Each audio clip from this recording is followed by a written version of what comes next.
تحریک لبیک پاکستان کے سربراہ حافظ سعد حسین رضوی کی جانب سے پارلیمانی لیڈر کے نام ایک خط لکھا گیا ہے، جس میں اپوزیشن نمائندگان سے استدعا کی گئی ہے کہ سفیر ملک بدری سے متعلق قانون سازی بابت پارلیمانی کمیٹی میں شمولیت اختیار کی جائے۔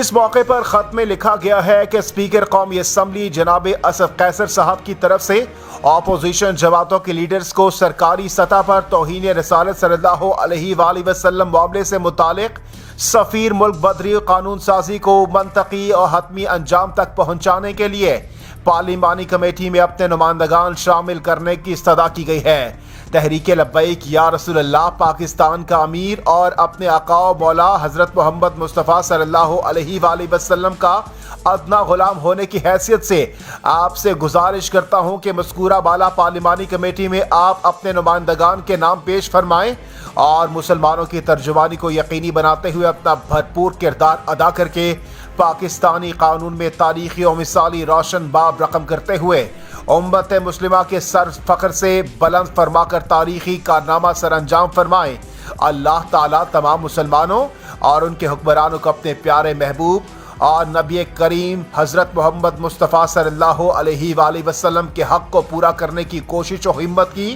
توفیق عطا فرمائے۔ یہ خط جو کہ تحریک لبیک پاکستان کے سربراہ حافظ سعد حسین رضوی کی جانب سے لکھا گیا ہے۔ اس خط کے بعد علامہ ڈاکٹر محمد شفیق امینی کی جانب سے مولانا فضل الرحمان اور پارلیمانی لیڈر جمعیت علماء اسلام اسد محمود سے اسلام آباد میں ملاقات کی گئی اور علامہ شفیق امینی کی جانب سے حافظ سعد حسین رضوی کا فرانسیسی سفیر سے متعلق اسمبلی میں بحث کے لیے پارلیمانی لیڈرز کو لکھا گیا خط پیش کیا گیا، جس پر دونوں رہنماؤں نے مکمل تعاون کا یقین دلایا۔ اس خط سے متعلق اپنی قیمتی رائے کا اظہار کمنٹ سیکشن میں ضرور کیجیے۔ چینل جے کے پوائنٹ کو سبسکرائب کر لیجیے۔